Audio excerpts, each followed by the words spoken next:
আসসালামু আলাইকুম রহমতুল্লাহ। Hello everyone, আপনাদেরকে আজকে একটা জিনিস দেখাবো। তো এটা হচ্ছে যে ওই চট্টগ্রামের পাঁচ স্লাইস এর পিছনে ফাস্টফুড অফিস আর কি।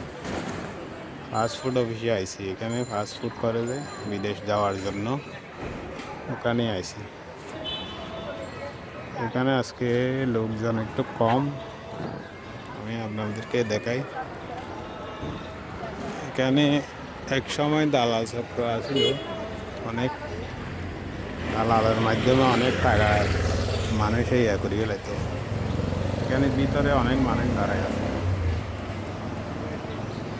এদিকে বসে আছে, ভিতরে বসে আছে, এখনো হয়তো খুলে নাই। আমি এদিক দিয়ে একটা বাড়া প্যাসেঞ্জার নিয়ে আইছি, তো এখানে দেখছি যে একটা ভিডিও করি, আপনাদেরকে একটু দেখাই। এইটা আঞ্চলিক